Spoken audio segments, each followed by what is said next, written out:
1939। दुनिया अभी तक पहले विश्व युद्ध के घावों से उबर भी नहीं पाई थी, लेकिन एक बार फिर हालात उसी दिशा में बढ़ रहे थे। पहले विश्व युद्ध के बाद 1919 में एक समझौता हुआ, वर्साई ट्रीटी। इस समझौते ने जर्मनी को बहुत कमजोर बना दिया। जर्मनी से उसकी सेना छीन ली गई, उस पर भारी जुर्माना लगाया गया और उसकी जमीन भी कम कर दी गई। इसका असर सिर्फ सरकार पर नहीं बल्कि आम लोगों पर भी पड़ा। महंगाई इतनी बढ़ गई कि लोग पैसे की गड्डियों से रोटी खरीदते थे। बेरोजगारी बढ़ गई और लोगों के अंदर गुस्सा भर गया।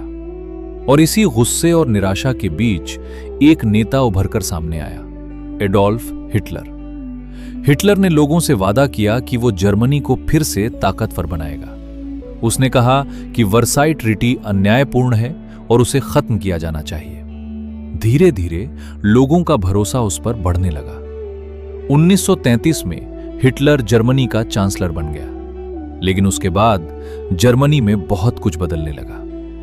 हिटलर ने एक तानाशाही सरकार स्थापित की जहां सिर्फ उसकी बात मानी जाती थी। उसने मीडिया, शिक्षा और सेना सब कुछ अपने नियंत्रण में ले लिया। उसकी विचारधारा थी नाजिज्म, जिसमें वो जर्मन लोगों को सबसे श्रेष्ठ मानता था और बाकी जातियों, खासकर यहूदियों को नीचा समझता था। यहीं से शुरू हुआ इतिहास का एक सबसे काला अध्याय, होलोकास्ट। लाखों यहूदियों को गिरफ्तार किया गया, उन्हें कैंप्स में भेजा गया और वहां उनके साथ अमानवीय व्यवहार किया गया। लेकिन दूसरी तरफ हिटलर सिर्फ अंदर ही नहीं, बाहर भी अपनी ताकत बढ़ा रहा था। उसने जर्मनी की सेना को फिर से मजबूत करना शुरू किया, जो कि वर्साई ट्रीटी के खिलाफ था। उसने ऑस्ट्रिया को अपने साथ मिला लिया, फिर चेकोस्लोवाकिया के कुछ हिस्सों पर कब्जा कर लिया। दुनिया के बाकी देश जैसे ब्रिटेन और फ्रांस इन सबको देख रहे थे, लेकिन उन्होंने तुरंत कोई कार्रवाई नहीं की। इस नीति को कहा गया अपीजमेंट, यानी शांति बनाए रखने के लिए आक्रामक देश को रोकने की बजाय उसे थोड़ी छूट देना। लेकिन यह फैसला आगे चलकर बहुत महंगा साबित हुआ। 1 सितंबर 1939 हिटलर ने पोलैंड पर हमला कर दिया। यह हमला बहुत तेज और रणनीतिक था, ब्लिट्जक्रीग, जिसका मतलब था लाइटनिंग वॉर, यानी तेज गति से हमला। कुछ ही दिनों में पोलैंड हार गया और यहीं से वर्ल्ड वॉर 2 की शुरुआत हो गई। ब्रिटेन और फ्रांस ने जर्मनी के खिलाफ युद्ध की घोषणा कर दी। अब दुनिया 2 हिस्सों में बढ़ चुकी थी, एलाइड पावर्स ब्रिटेन, फ्रांस, बाद में सोवियत संघ और America, axis powers Germany, Italy और जापान। शुरुआत में जर्मनी बहुत तेजी से आगे बढ़ रहा था। उसने डेनमार्क, नॉर्वे, बेल्जियम और नीदरलैंड्स पर कब्जा कर लिया। फिर फ्रांस भी हार गया। अब यूरोप में सिर्फ ब्रिटेन ही बचा था, जो जर्मनी के सामने खड़ा था। 1940 जर्मनी ने ब्रिटेन पर हवाई हमले शुरू किए, बैटल ऑफ ब्रिटेन। लेकिन ब्रिटेन ने हार नहीं मानी और यह हिटलर की पहली बड़ी असफलता थी। उधर 1941 में हिटलर ने एक और बड़ा फैसला लिया। उसने सोवियत संघ पर हमला कर दिया। यह ऑपरेशन था ऑपरेशन बारबासोसा।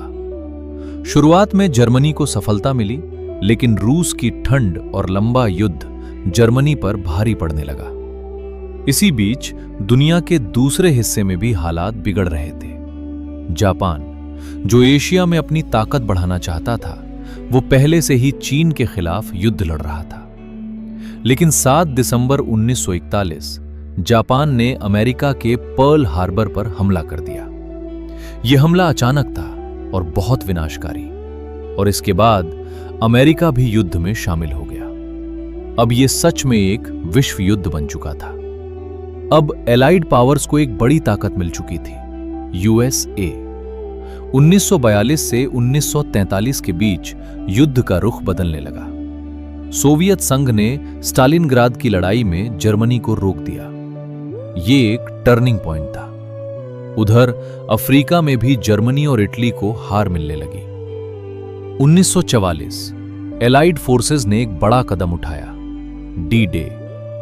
6 जून 1944 नॉर्मंडी, फ्रांस के तट पर लाखों सैनिक उतरे। ये इतिहास का सबसे बड़ा एम्फीबियस इन्वेजन था। धीरे धीरे एलाइड फोर्सेस ने फ्रांस को आजाद कर लिया। अब जर्मनी चारों तरफ से घिर चुका था। 1945 सोवियत सेना बर्लिन तक पहुंच गई। हिटलर, जो कभी पूरे यूरोप पर राज करना चाहता था, अब अपने बंकर में छिपा हुआ था और कुछ ही समय बाद उसकी कहानी खत्म हो गई। जर्मनी ने सरेंडर कर दिया।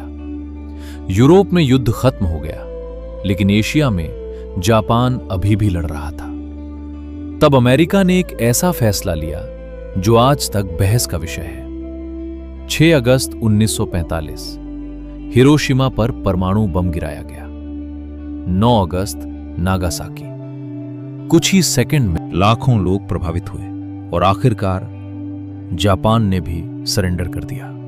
इस तरह वर्ल्ड वॉर 2 खत्म हुआ, लेकिन इसके बाद दुनिया हमेशा के लिए बदल चुकी थी। यूनाइटेड नेशंस का गठन हुआ ताकि भविष्य में ऐसे युद्ध रोके जा सके। अमेरिका और सोवियत संघ 2 सुपर पावर बनकर उभरे और शुरू हुआ कोल्ड वॉर का दौर। वर्ल्ड वॉर 2 सिर्फ एक युद्ध नहीं था, ये इंसानी फैसलों, विचारधाराओं और लालच का परिणाम था। इसने हमें सिखाया कि जब नफरत, अहंकार और शक्ति की चाह सीमा पार कर जाती है, तो उसका परिणाम पूरी दुनिया को भुगतना पड़ता है।